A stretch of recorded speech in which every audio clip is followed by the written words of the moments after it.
Tonight, I'm going to be sharing with you a podcast.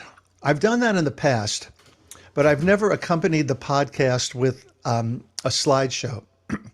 And on the slideshow are going to be lyrics, both in Hebrew and English, to the songs that you're going to hear. So what are these songs? As you noted in the email, tonight is called the Songs of War.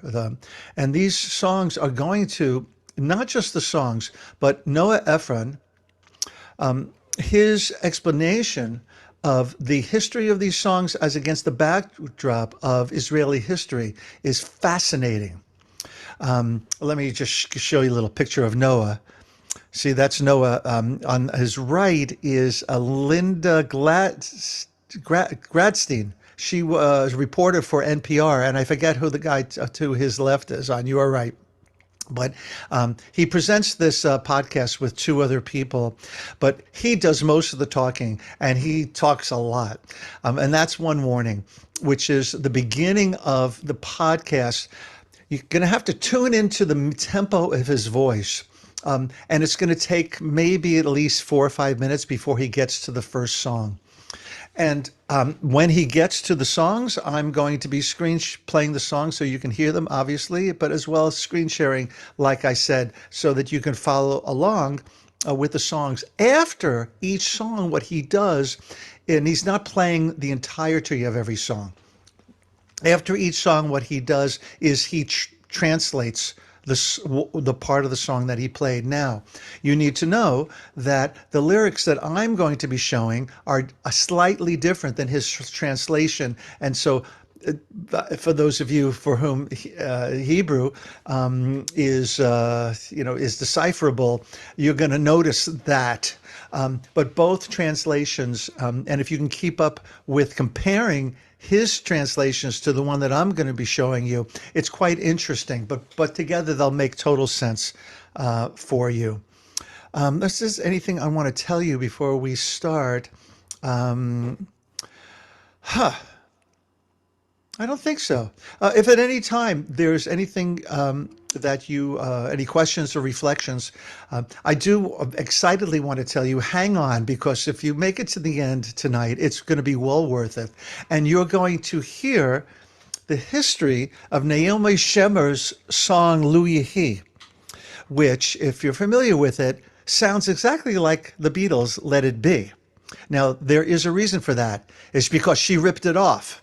It was very intentional that she put the song for Lu Yehi in the lyrics to it. But you're going to hear how that song evolved to what we know today against the backdrop of the war that it was written during and for. Okay, so every song that you hear is going to be connected to a war in Israel's history.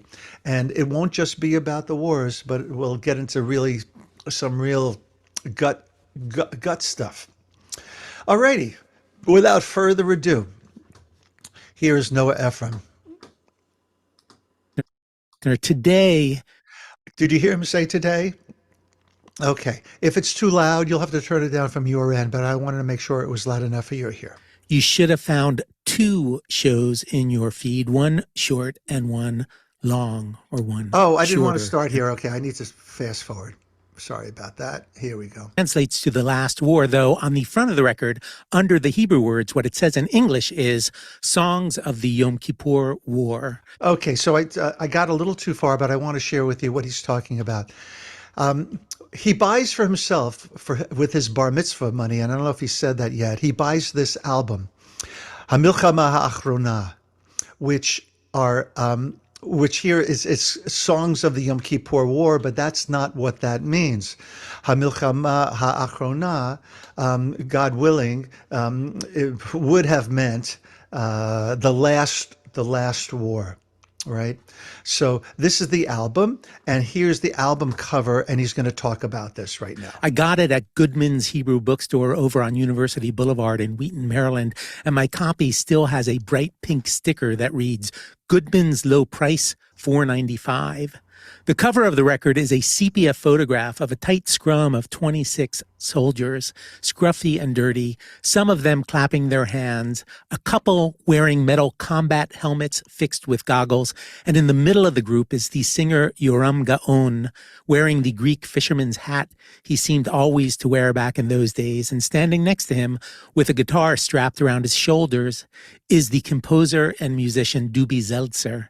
In the background is a broken down half track and something angling up from the sand, maybe a mortar, though it could be a busted down beach chair. And there's also a high pile of rocks surrounding what may be a gunnery position. My yeshiva friends Butch Citrin and Jay Roden and I argued Talmudically about all these elements of the album cover, what they were and what they meant, as we lay on our backs on thick pile green shag carpet in my bedroom, playing over and over the record I bought with my bar mitzvah money on the stereo I bought with my bar mitzvah money. On the back of the record are liner notes I could barely puzzle out back then with my Yeah, I don't have the back of the record to show you. yeshivish Hebrew, though I think I got the gist.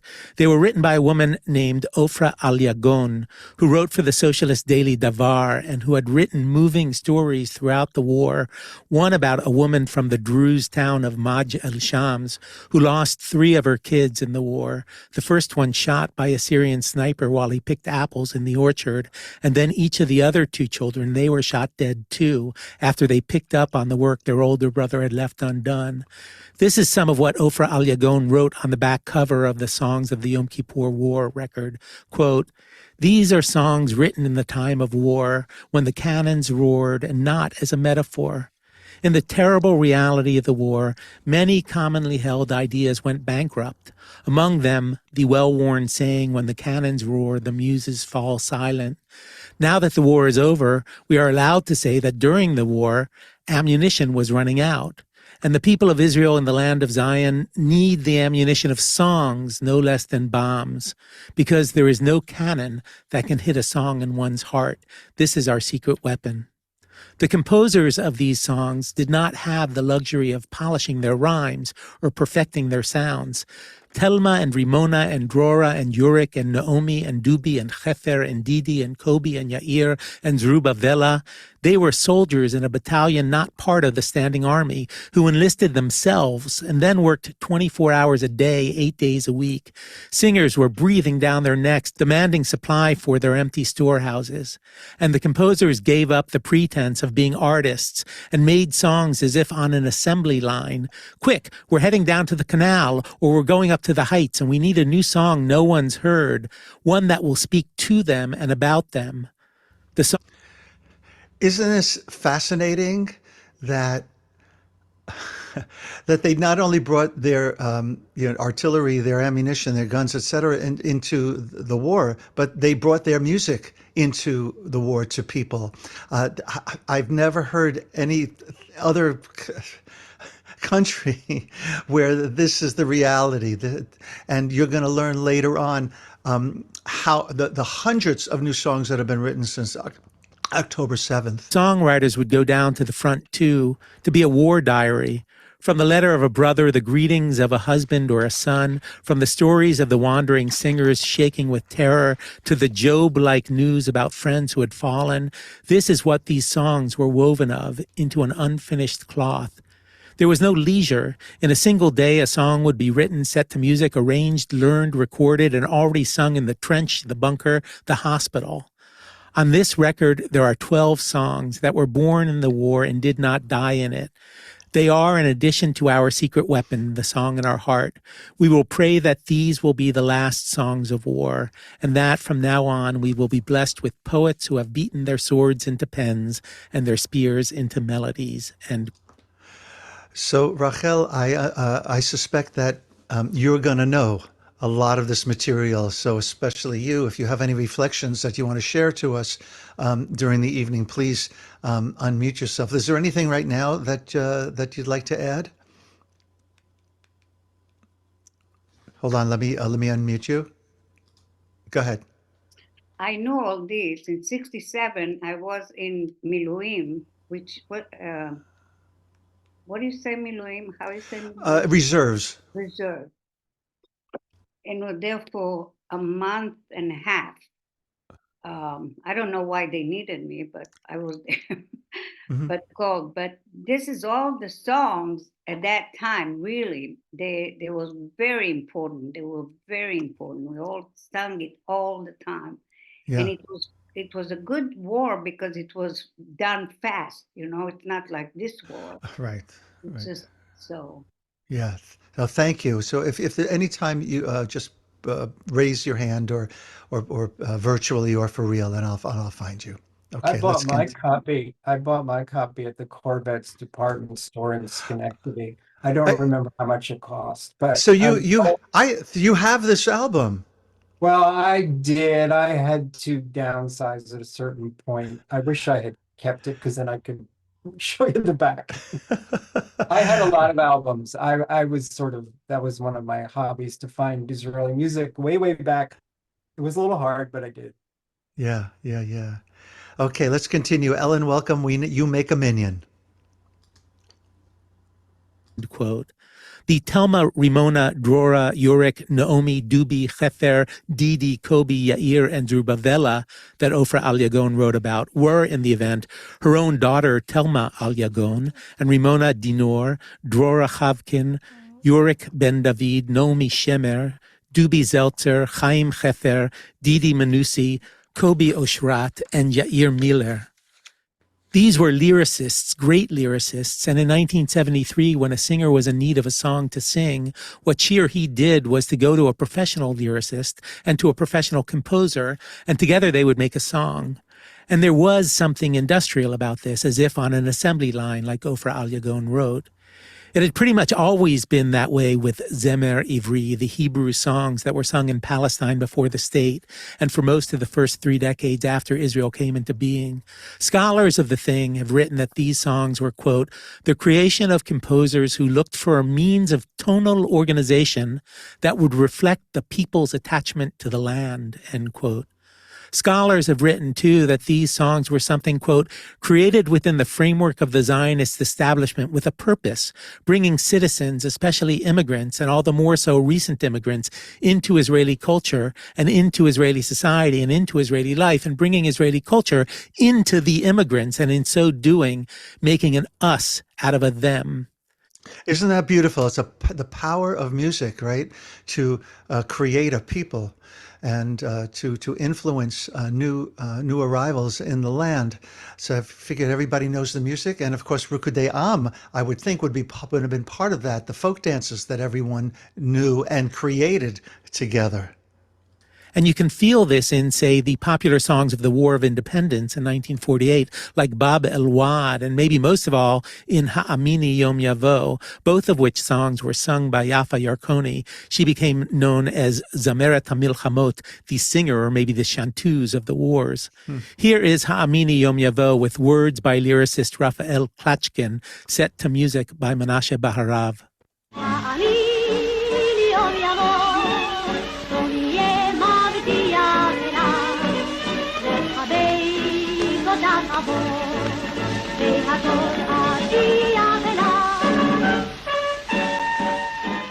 Believe me, the day will come. It will be good, I promise you. I will come to hug you and I will tell you everything. And the last verse goes, and I will know there is a point to the battle, even though the cost will be very dear, so that someday the day will come when we will be able to live and breathe here. This was a national song. Even when it got personal in a very specific and limited way. It was about the sacrifices people needed to make for the sake of the people. And songs like this set a pattern that lasted for a long time.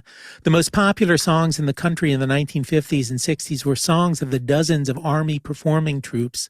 There were 1,300 army troops songs in the 2 decades and a bit, according to Shmulik Tesler, whose book Shirim B'Madim, Songs in Uniform, tells the story of these troops.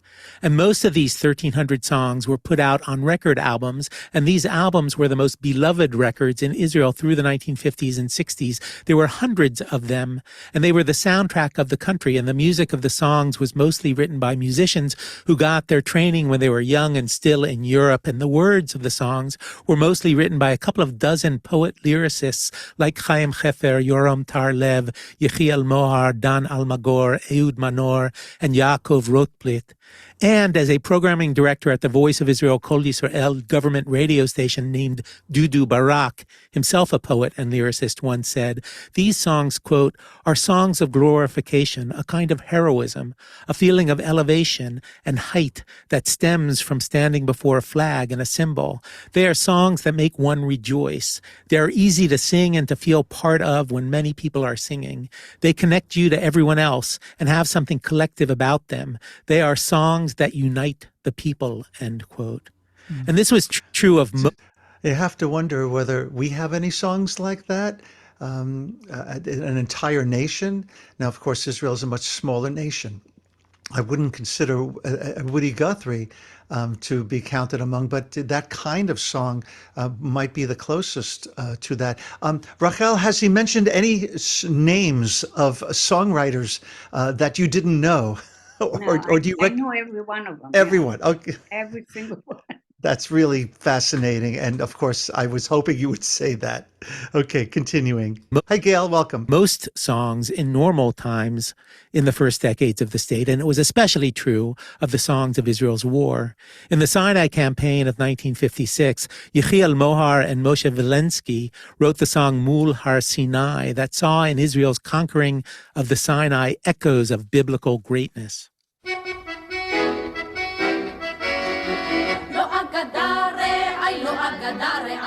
ולא חלום עובר הנה מול הר סיני, הנה מול הר סיני הסנה הסנה בוער והוא לוהב בשיר בפי גדודי בנים בשערי העיר ביד השמשונים בוא שלבת יא עיני הנערים בוא שלבת יא ברעום המנועים עוד יסופר על זה היום יחי ושוב העם אל מעמד סיני.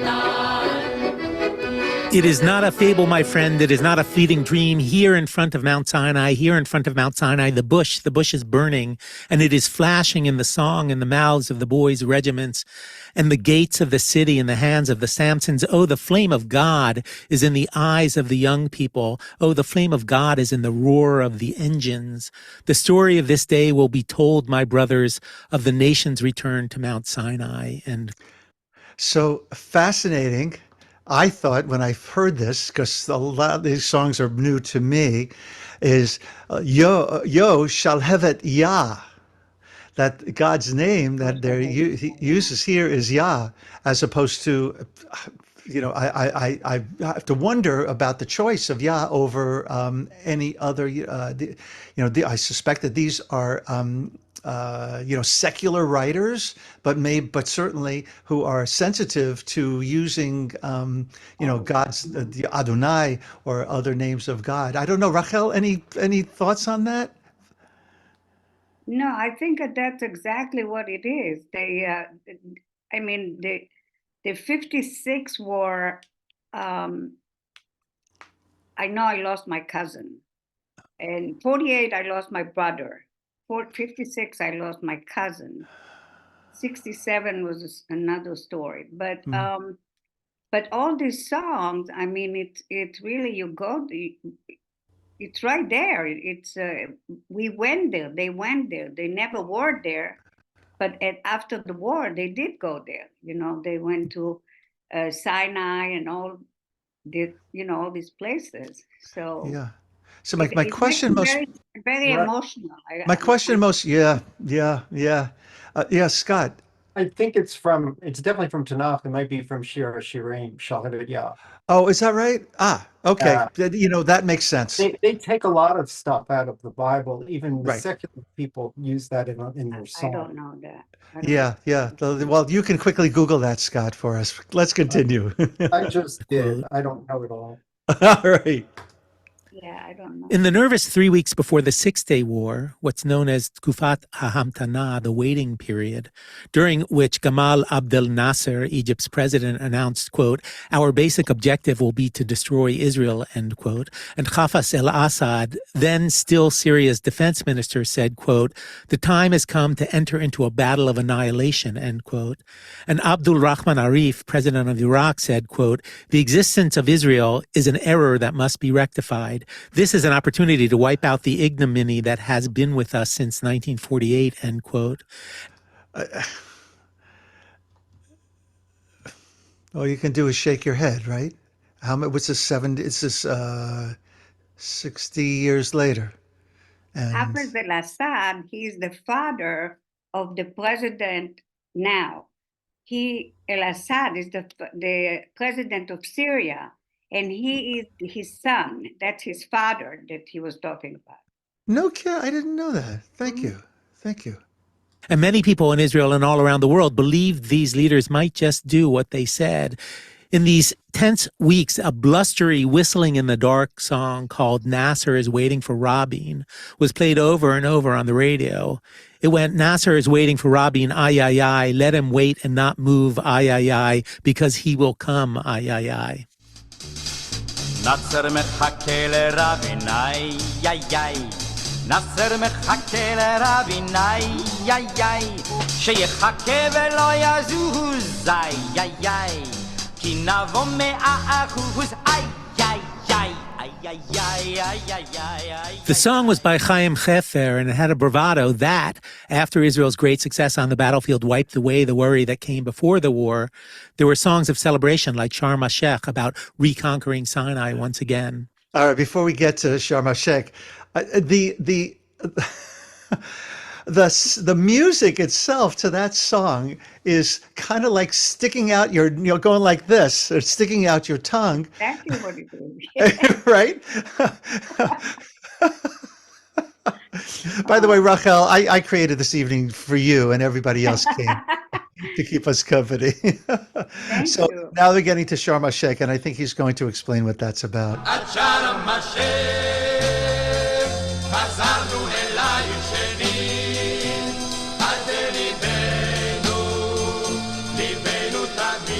To Sharm el-Sheikh, we've come back to you again. You are in our hearts, always in our hearts.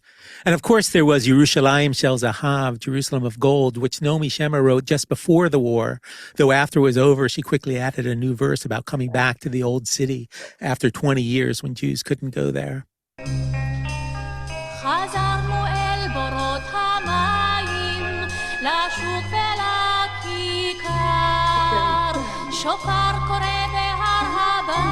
It's a different verse.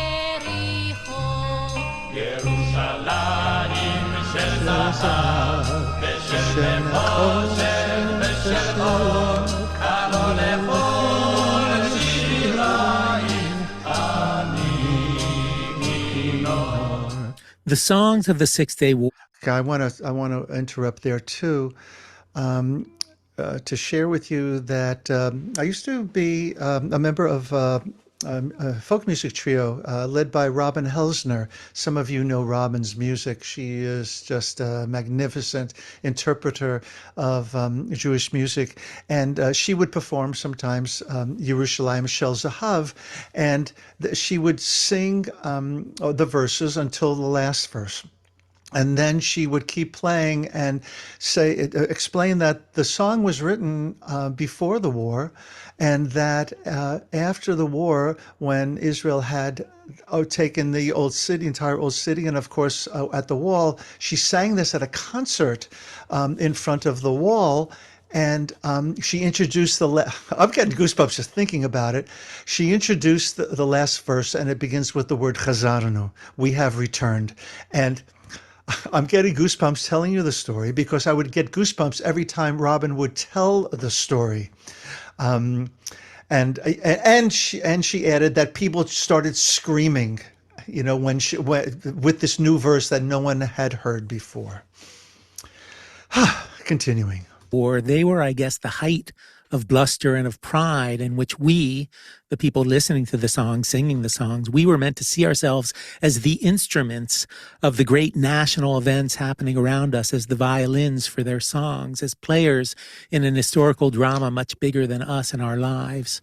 And that record I got at Goodman's for $4.95 just a few weeks after the Yom Kippur War ended, it was mostly in the tradition of these earlier records, mostly songs of glorification, a kind of heroism, a feeling of elevation and height that stems from standing before a flag and symbol, as Dudu Barak had said. One of my favorite songs on the record, the first band on the second side, was a song written by Thelma Aliagon and sung by Uzi Fuchs called Ein Lach Ma Lidog, You Have Nothing to Worry About. The words, a letter from a soldier to his girl back home. אין לך מה לדאוג, אני נזהר ולובש גם סוודר. אין לך מה לדאוג, זה מיותר, הכל בסדר. אין לך מה לדאוג, כנהדר, מפגיזים כהוגן, באמת שלא חסר דבר. אין לך מה לדאוג, פה קייטנה ועושים שמח, ואתמול היה אפילו פנאי להתקלח. אין לך מה לדאוג, אני ישן וחולם עלייך, כשאחזור העירה נתחתן. שלחי לי תחתונים וגופיות, כאן כולם כבר כמו חיות, נלחמים כמו אריות, מורל ממש גבוה, ואצלנו בפלוגה מבקשים קצת הפוגה, מותק לא לשלוח לי עוגה. Because you got nothing to worry about. I'm being careful and wearing a sweater. You've got nothing to worry about. There's no need. Everything is okay. You've got nothing to worry about. It's great here. We're bombing them good. Really, we lack for nothing. You've got nothing to worry about. It's summer camp here. We're having fun. And yesterday I even had time to shower. You have nothing to worry about. I'm getting sleep and dreaming of you. When I get back to the city, we'll get married. And the chorus goes, send me underwear and t-shirts. Everyone here is like an animal. We're fighting like lions. Our morale is high. And here in the company, the guys are asking for a break. Honey, don't send me any more cake. Why? Hey, don't write songs like that anymore. Wow. Anybody have anything that you want to say, Ed? Okay, we'll continue. There was a song I remember, I don't know which war it was from, about someone in the army complaining about ochel vuzuzi, which means Ashkenazi food, and not nice way to say Ashkenazi food. I don't think that one is in this compilation. That's awesome. I, at 13, liked that song in particular so much. It's hard to say for sure, but there was something in the attitude, the serene composure of the guy, the everything is fine here, that to me seemed so heroic, especially that we were fighting like lions, we're bombing them good. And it helps that when it was over, the girl was already got. At 13, I was just starting to imagine that. And I was a yeshiva kid, also beginning to see that there were ways to be Jewish that had nothing to do with shul or Talmud. At the same time, there's a weight to the songs on the Yom Kippur War record, a sadness. And I think that also meant something to me. You feel it in the song the record got its name from, HaMilchama HaAchrona, The Last War, written by Chaim Chefer, set to music by Dubi Zeltzer, and sung by Yarom Gaon. בשם כל הטנקיסטים ופניהם המאובקות, אשר עברו את כל האש והשחיקות, בשם הימאים אשר פשטו על הנמלים, ועיניהם כבדות ממלח וגלים, אני מבטיח לך, ילדה שלי קטנה, שזאת תהיה המלחמה האחרונה. אני מבטיח לך, ילדה שלי קטנה, שזאת תהיה המלחמה האחרונה. Chaim Chefer says he wrote the song when he was at the base in Bir Jaffa in Sinai. Quote, I thought at this time that this has got to be the last war. The song was born of optimism, though with the things I saw with my own eyes in Suez and Quneitra, I thought, we have to demand that this be the last war. The Yom Kippur War was a terrible tragedy, and the songs that were written during it and after reflect this.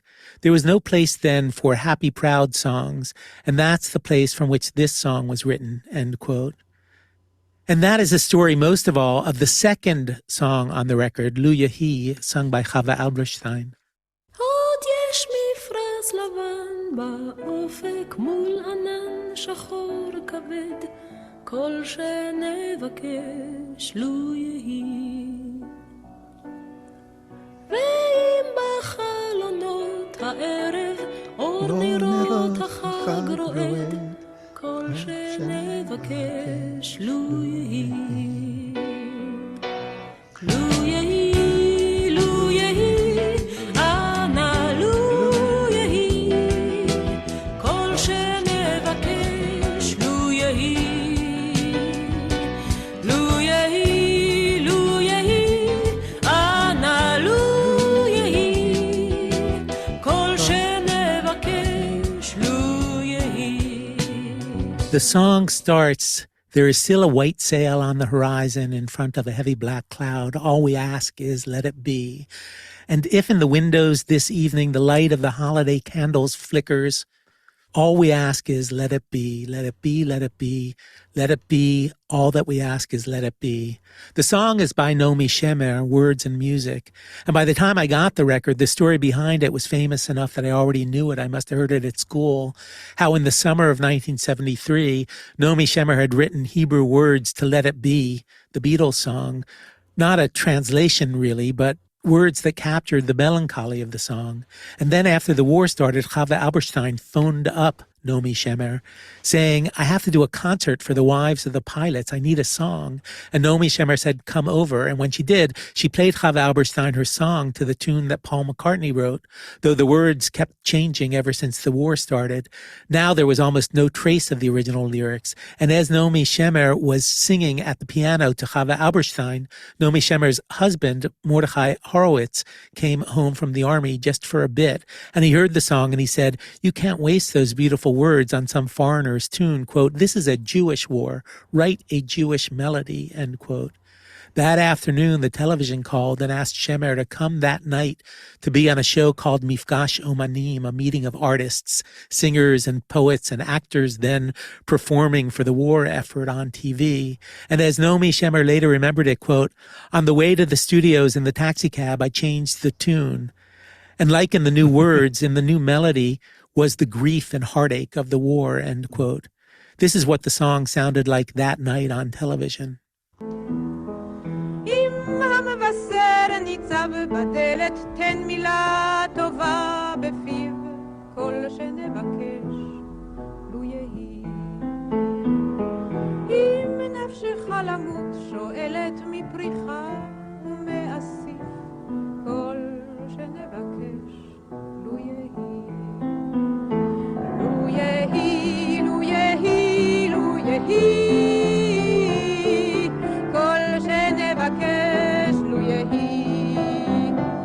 לו יהי, לו יהי, לו יהי, לו יהי, כל שנבקש לו יהי. And if the one who brings the news is at your door, give him a good word to say. All we ask for is let it be. And if your soul is asking to die after the bloom, after the harvest, all we ask for is let it be. During the war and after it, Naomi Shemer got hundreds of letters from soldiers and from people back home worrying about soldiers. Ilan Becher, then a 20-year-old corporal, later a journalist and then an editor at Maariv, wrote, quote, a few weeks ago we were sitting and talking about them, those who are no longer with us. And suddenly, against the backdrop of our sad discussion, we heard your song and we fell silent. We felt as if we'd found the answer to what we were trying to express. Let it be, let it be. And without embarrassment, we found ourselves wiping away tears, end quote.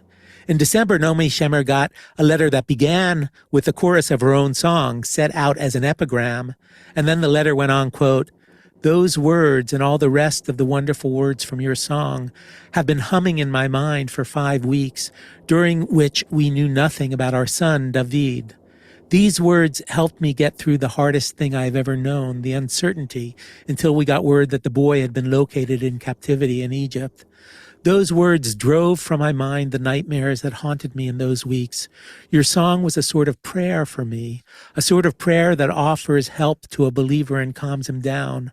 After a miracle happened and the boy returned healthy and whole from his captivity, we wanted to share with you our great happiness because you were with us in our difficult days without knowing it.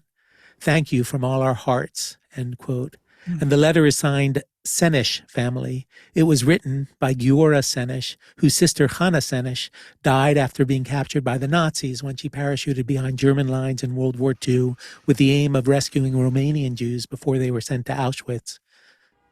For a lot of people, I think, Lu Yehi was like a secular prayer, an invocation of something big and beyond us. I think it was this for me, and it left an impression on me that a prayer could be secular. All the songs on the record seem to me to be so beautifully secular, so this-worldly, all underwear and bombs and cakes. Mostly, I think the reason I listened over and over to that record from Goodman's, what I got from it, was the sense of the heroism of the place and also the veins of sadness. There was a power to it all and also a pathos to the thing. What the two things had in common, the power and the pathos, was they were both all about a we. We are fighting like lions. We lack for nothing. All that we ask for, let it be. I wanted so much to be part of a we, to be part of this we. Though there was an ache to the Yom Kippur War songs that there wasn't to the Six-Day War songs, or the Sinai Campaign War songs, or the War of Independence songs, these songs, they were still songs meant to reflect and to help create a national ethos. They were songs that tried to capture a national mood, raise the national morale, give voice to the joys and pains of the nation. They were, again, songs created within the framework of the Zionist establishment, and they still had the purpose of making an us out of a them. They were official songs written by lyricists who knew it was their job to make these songs as if on an assembly line, as Ofra Al-Yagon wrote. The producer of the Milchama Ha'achronah Songs of the Yom Kippur War album was a woman named Clara Kimchi. Years later, on Yom HaShoah, I saw Clara Kimchi tell the story of her childhood on the run from the Nazis after the Anschluss. She was a kid in Vienna, running from place to place with her family, getting arrested in Spain, escaping, getting arrested in France, and finally making it to Palestine, maybe knowing a thing or two about heroism and about sadness, and about the worth of a we, a thing or two that maybe made it into the record she made of songs of Jews in a state with an army, not yet 30 years after she managed to escape from being shipped to a camp in a cattle car of Jews with no state and no army. And this when she was still only 43 years old at the height of her powers. I got a lot of what this record is when I was a kid. I felt it. I understood it. What took a long time for me to see, though, is what it isn't, whose voices you don't hear on it, what messages you don't hear. One voice you don't hear on the record, and you wouldn't have heard on Mifkash Omanim on the TV, and you couldn't have heard on the radio, is the voice of Ahuva Ozari. The record and the TV and the radio, they played official music, the stuff written by the renowned songwriters and lyricists, the Telmas, Ramonas, Droras, Uriks, Nomis, Dubis, Chefers, and all the rest. Establishment music, Zionist music, the music you'd sing in a youth movement, or at Shira B'Tzibor public sing-alongs. But there was other music being made in the country that you would never hear in these official venues, stuff that you would never hear on the radio or see taught in schools or performed at public events, stuff that turned up instead in run-down out-of-the-way spots like at Chaflot. Chafla is Arabic for get-together, in lots and yards in development towns and in the run-down clubs in the lousy neighborhoods of Tel Aviv and Haifa and Lod, where people might play an oud, a bouzouki, a jambush, a kanun, and a darbuka for hours drinking arak and singing fading into the night. In these unofficial places, oftentimes places with no names, you could hear a different sort of music than the official music of the composers. The people who performed, the best of them anyway, were often enough musicians whose careers in Morocco, Tunisia, Iraq, and Persia had been illustrious, like the brothers Salah and Daoud Kuwaiti, who were probably the greatest and most successful musicians in Iraq in the second half of the 20th century. In Israel, they played at Café Noach, a meeting spot set up by a family named Levy that had come from Syria in 1951 in the backyard of their homes in the down-and-out Hatikva neighborhood in South Tel Aviv. Ahuva Ozari grew up in another down-and-out neighborhood in South Tel Aviv, Kerem HaTemanim, the vineyard of the Yemenites. She was born just a few months before the state. Her parents were immigrants from Yemen, and Ozari grew up at Chaflot, taking in the music of immigrants from Yemen and Syria and Iraq and Persia and Turkey and North Africa. And soon enough, as a kid, she was playing and singing at them. And after the Yom Kippur War, she wrote her own song about the trauma of the thing. It was called Hechan Hechayal Shali, Where is my soldier? And that is the question that the song asks mournfully over and over.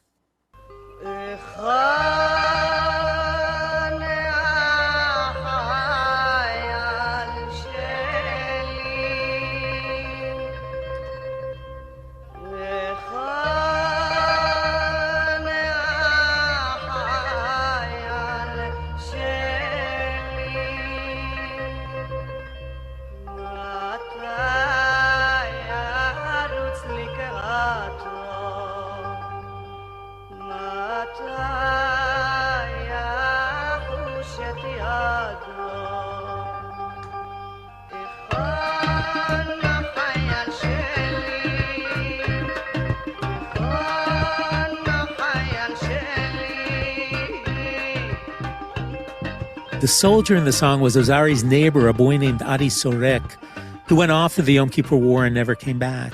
He was classified then as missing, though we now know that he died on October 18, 1973, west of the Suez Canal at Abu Sultan.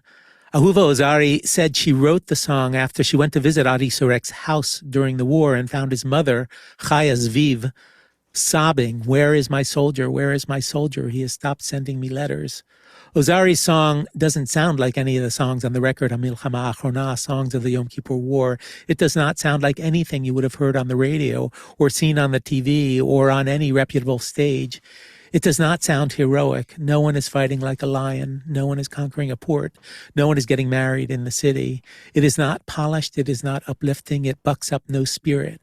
It is not about a we. It is about a she and the he, her son, that she worries that maybe she has lost. It is not an official song. When Ozari finally made a record of it, it came out on a record label called Galron, run by two guys, Aryeh Almog and Avraham Zborovsky, out of their small record shop on Shenkin in Tel Aviv, who mostly recorded Hasidic music, cantors and such, for sale mostly in Bnei Brak and Mea Sha'arim, though on the side they recorded Mizrahi singers that no real record company like Head Artsy would let into the studio, singers like Shimi Tavori, because songs were a part of building the nation, and you didn't just leave writing songs that would build the nation or singing them or making them into records. You didn't just leave all that to anyone, because who knows what story they would tell. And all this is very much on my mind lately, because this war, the war we're having now, has already produced more music, more songs than all the wars that came before put together. And the music, the songs it has produced, they are different from the music that came before. The first music to come from this war was not new music. It was music heard in a new way, in a new place. As the parents of kids killed on October 7th, and the kids of parents killed on October 7th, started to ask singers to come and sing at funerals favorites of the ones being buried. Though singing at a funeral, that's not something that people usually do. Still, when they were asked what could the singers do but say yes, though listening to them, you feel how hard it was for some of them. There was Ivri Lieder who sang at the funeral of Major Sagi Golan, who was killed fighting terrorists on the night between October 7th and 8th at Kibbutz Be'eri. The song that Sagi Golan and his fiancée Omer Ohana had picked as the song that they'd walk down the aisle to at their wedding, which was supposed to be on the day after what ended up being Sagi Golan's funeral. ואני זוכר שיש עיניים שרואות אותי קרוב And there was Yishai Rebo singing Halev Sheli, My Heart, at the funeral of Itamar Ben Yehuda, who was a soldier in Golani, killed in the fighting on the 7th. ורק אתה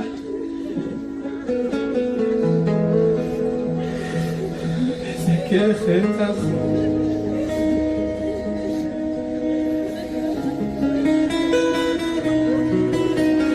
רק אתה מבין זה גשת הלב שלנו תשכך כל כאב שבנו תרפא את הלב תרפא את הלב תרפא את הלב.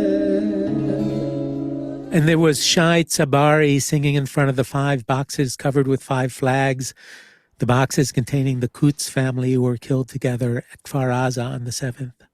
תן לי לבוא וללכת רק לנגן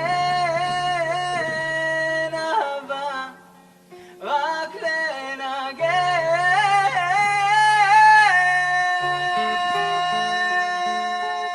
And there were many, many videos like this, and this was the music that we first heard of this war.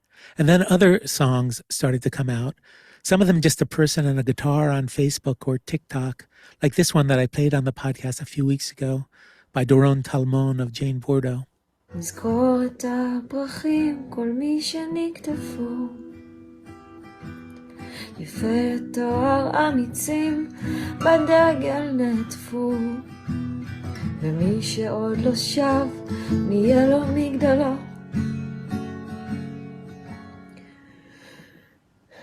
נדליק פור גדול עד שאלינו יחזור. נשיט כולנו יד, אנחנו לא לבן. שותפי גורל כאב ואהבה כעם אחד. נבכה ונתגבר, כמו אז לא נשבר. יש לנו רק אחד, את השני ולא יותר. ולא צריך יותר. Which is just grief. It's just grief and guitar. And after that, there were songs about this person or that or this couple that was killed, like this song by Shir Zuaretz called Ani Po Levad, about Maya Biton and Eliran Mizrahi, who were engaged and they were together at the Nova Music Festival. And the next day, they were found shot dead in each other's arms. בוא נצלול קצת יותר עמוק, קצת חוסר ודאות, נשטוף את כל מה שיושב עליי.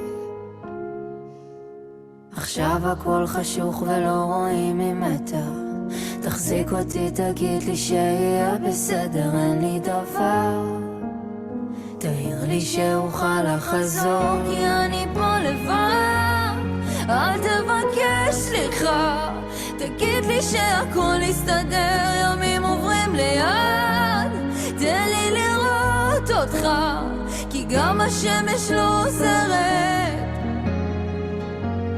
מה שאני צריכה, תבוא אליי תיגע בי מהר, כי גם השמש לא עוזרת. And then there were songs made for captives, like this song by Avishai Cohen, who got together with the family and friends of a 22-year-old pianist named Alon Ohel, who was kidnapped from the music festival. His parents hoped that maybe somehow the song would reach him in the tunnels underneath Gaza. And they also set up a piano in the square of the kidnapped outside the museum for Alon Ohel to play when he comes back home, though until then, Rami Kleinstein has come to play it and Marina Maximilian. And here's the song that Avishai Cohen made with the family and friends of Alon Ohel. אם תלכי הלילה לבדך, הכוכבים ילוו אותך, רוח ים תלחש אל תוך ליבך, תמלא את גופך, ואם תבקשי את חום גופי, אני אצא ללילה, אחפש כוכב שיעיר את דרכי, ואותי אלייך יביא.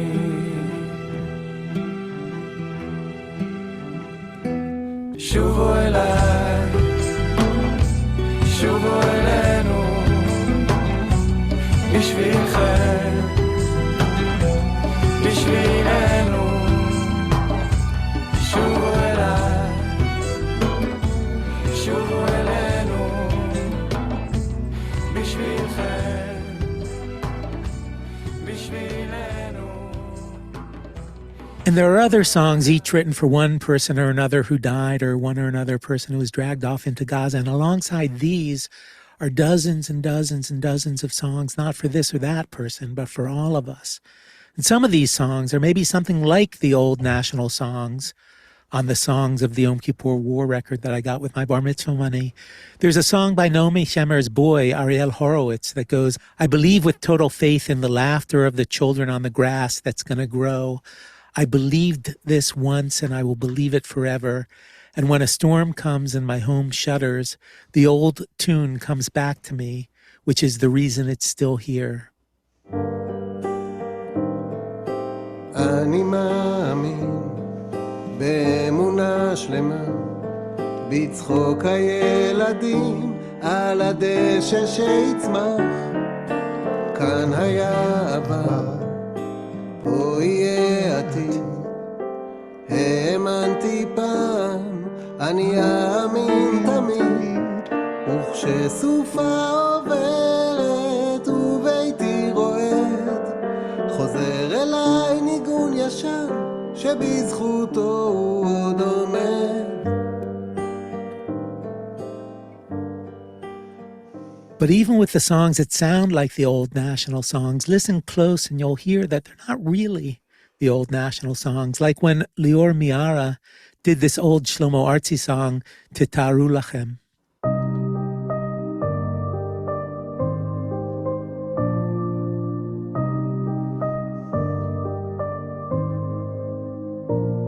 תתארו לכם עולם יפה, פחות עצוב ממשהו ככה, ואנחנו שם הולכים, עם שמש בכיסים, ומעל גגות הכוכבים, והזמן עובר בלי פחד, ואני הולך לפגוש אותה בגן העדן.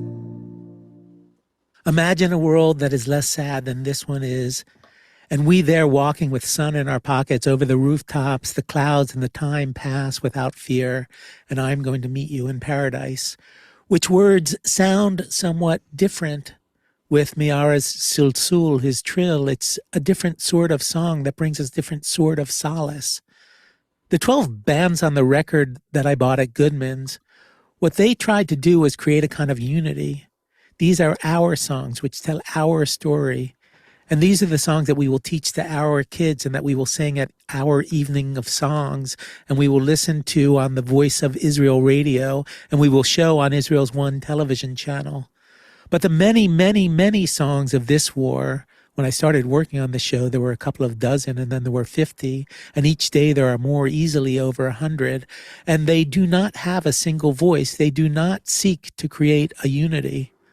Among them are songs by Ashkenaziot, Bnot Ashkenaziot, like Od Nirkod by Dana Weiss.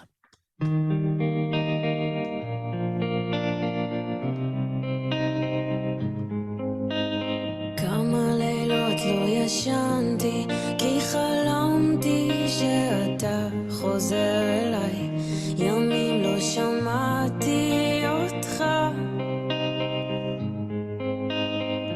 ופתחתי את הדלת כי דמיינתי שאתה קרוב אליי ימים לא חיבקתי אותך אני שומרת מקום לדאגה לא מוותרת חשוב לי שתדע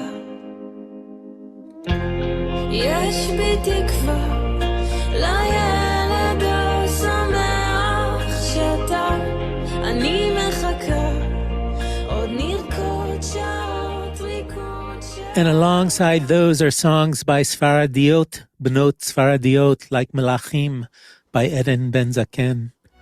מלאכים בוכים בשמיים והגשם שוב יורד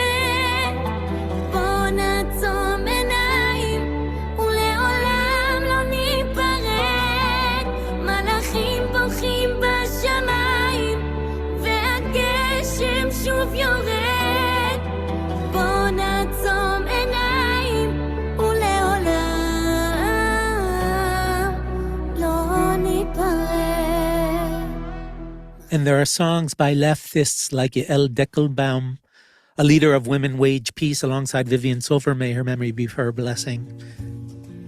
לא פשוט להתעורר ולהשיל מול המראה את הכסות המכרסמת כל חלקה טובה ולעמוד בלב חשוף מול האמת העירומה שעדיין לא מצאנו שום תשובה.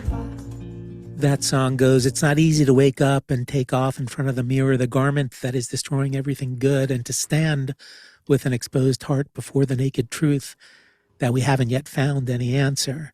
And alongside songs like that are songs by right-wing sorts like the rappers Subliminal and Hatzel.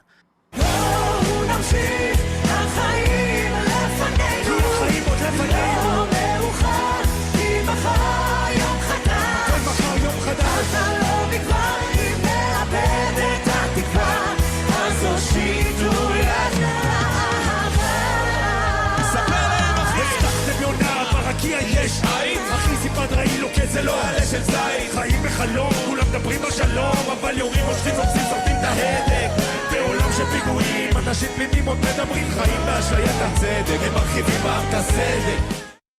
And there are songs by secular folks like Stam Lev by Aya Korem. זה רק לב, סתם לב, לב סתם של בני אדם והוא פועם ומתעייף בכל מיטה נודף שישכח הכל חולף הרוב חולף. It's just a heart only of human beings, and it beats and it grows tired, and any extra baggage may it be forgotten, everything passes, most things pass. And there are songs by people who got religion, like Lo Mefached by Asaf Harush with his long payas.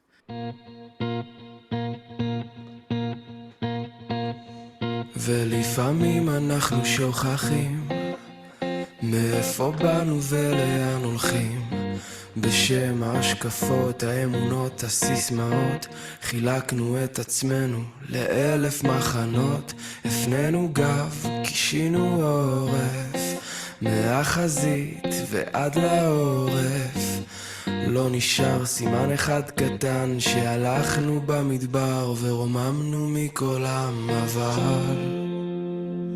תראה אותנו עכשיו נלחמים גב אל גב כבר לא מבדילים בין שמאל לימין שחור לבן רק תראה אותנו עכשיו כבר לא אותו המצב מצאנו את הלב מתוך הכאב צמחה אהבה. Sometimes we forget where we came from, where we're going to.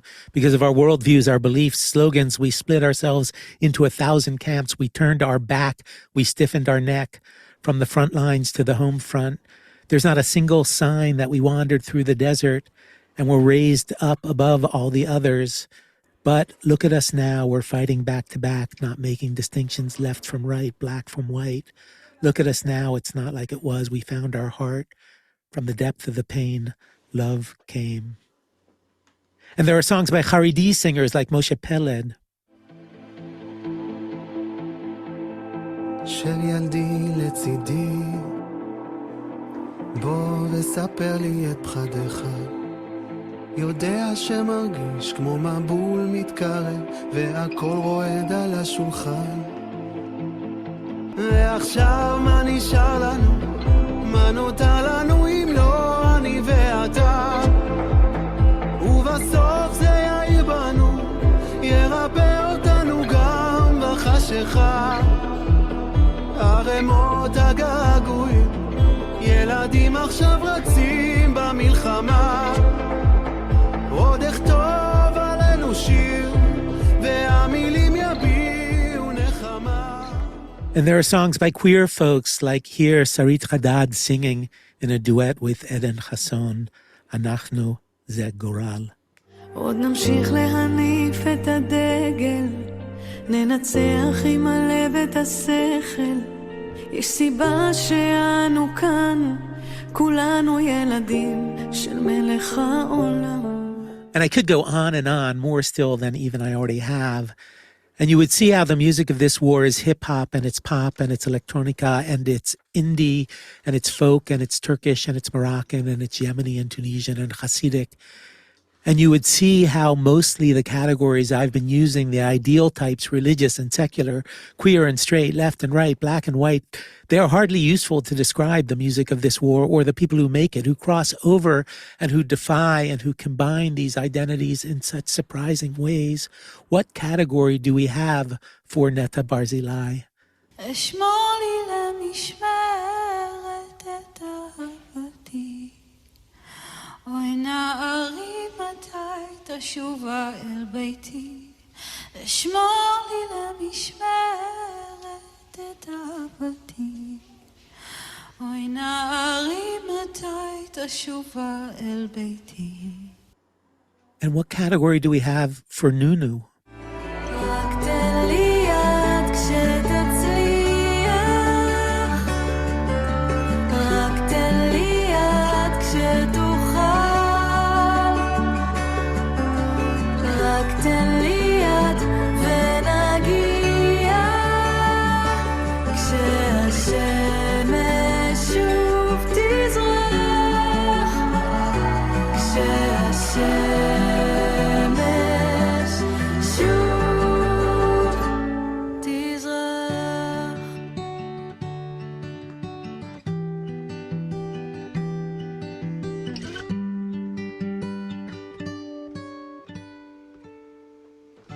Two of our greatest musicologists, Edwin Serusi and Moti Regev, wrote in a book they called Popular Music and National Culture in Israel that, quote, music is the cultural form that most strongly signifies Israeliness, Yisraeliyut. And they are surely right about that. And comparing the songs of the Yom Kippur War record with the songs of this war, and more of them are coming out each day, you get an idea of how Israeliness, Yisraeliyut, has changed over the years. And you see that now we have a different theory of we than we had back then. Back then, at the time of the songs of the Yom Kippur War, we, such identity as we shared, such a sense of common purpose, came through nudging everyone towards a single and shared way of thinking and understanding ourselves. Canonical songs by canonical songwriters telling canonical stories, expressing canonical ideas. It was a we that was always making judgments and drawing lines, who is in and who is out. It was a we that said, Naomi Shemer, yes, Ahuva Ozari, no. It was the we of the Kura Ituch, the forging furnace, the melting pot that David Ben-Gurion talked about, whose aim was to take all Israelis wherever they came from and, quote, fashion and mold them into a historical unit, a unit of a single will and aim and language and creativity, that is to say, to make them into a nation, end quote. Now, in the songs of this war, our theory of we is that when each of us speaks in her own voice or his or theirs, they will find that what each of us has to say will capture something and mean something to all the others. And it's not just we also have a different theory of I now than we did back then, when the purpose of each one of us was to find a way to be part of the collective, the state, the people. Now, though much is made of the sacrifices people made for each other on the 7th, and since then, leaping on hand grenades and such. In the songs of this war, each person who suffered or loves someone who suffered is a world, irreducible, beautiful, and each life that is lost is a catastrophe, which is to say that we have today a different theory of heroism than we did back then. In the songs of this war, it is not good to die for your country. It is a tragedy. It is good and beautiful to have done whatever was in your power to help other people facing death, even if it cost your life. But it is heroic to live and not to die. Listening to that old record as a kid lying on the shag carpet, the world it described to me, the world it invited me into, it was splendid. It was in that year that I arrived at my Ruth the Moabite moment, saying of Israel first in my heart and then out loud, where you go, I will go, where you stay, I will stay, your people is my people. And I wanted very much to be forged into something purer, to be molded into someone who belonged in this place. Listening these past weeks to hours and hours of songs of this war, the world they described to me, which is the world that I live in, it is more splendid than anything I imagined as a kid. It is gentler, more alive to beauty, kinder, more appreciative, wiser, more alive in spirit, less harsh, less cruel. It is more open-hearted. It is more fully capable of love. It is more fully capable of grief. It is also less bombastic. Naomi Shemer, when she looked to the nations for a song, chose Let It Be with its Mother Mary speaking words of wisdom. And even then, to make it fit for a Jewish war, she needed to rewrite it as a Jewish melody. This week, when Aviv Bachar and Amit Sagi looked to the world for a song that might capture a little part of what they felt and what we felt too, this is what they found. Before I play that, a couple of things, because we're coming in for a landing here. Thank you all for holding on for the entire time. I hope it was worth it for you. This is the third time I've listened to it. I think it's really extraordinary. I've learned so much. I want to introduce you to a little bit to Noah Efron. He served on the Tel Aviv-Yaffa City Council. He was the founder of the Green Movement political party. He's the host of the Promise podcast, the world's leading podcast on Israeli politics. And then there's a very, very long bio for him you can find if you just Google him, Noah Efron. But I picked out this little sweet thing to finish with. He played bass for an ill-fated band named Liquid Plumber and has run marathons slowly on 3 continents. He lives in Tel Aviv with his wife, daughter, son, dog, and cat. His greatest regret is that he is not Nora Efron. And as I read this, I realize I'm beginning to take on the cadence of his talking, because when you listen to him long enough, you're going to start to talk like Nora, not like Nora Efron, like Noah Efron. Now, in the chat, I'm going to put a link to a Spotify page in which Noah put together all of the songs that are the more modern songs and a lot more. And so it's a Spotify playlist if you want to go back and listen to the entirety of these songs. But I don't think any of the songs from Hamilchama Achrona, the album he's been referring to, are on there. So you'll have to ask Scott to borrow his copy. Or perhaps Ellen Weaver put it in the chat that she thinks she has it. But I would like to. Yes, Scott? You can find a lot of this stuff on YouTube. Yeah, you can. Absolutely. For sure. So I think I'll say good night now. If you want to hang out at the end, I'm going to stop the recording after the song, and I think you're going to be delighted about the song that he's about to play. And if you just want to chat for a few minutes longer. So thank you, Noah. Thank you all. השמש כבר כמעט עולה, טוב להתעורר ביחד, אפשר גם לאהוב בלי סיבה, לברך על מה שנשאר, אז עצמי עיניי, מותר לך להרפות עכשיו, אין לי שיר שמח, גם לא אשיר לך שיר עצוב, אבל את השיר הזה אפשר, כשאת שרה הוא נכתב מאליו.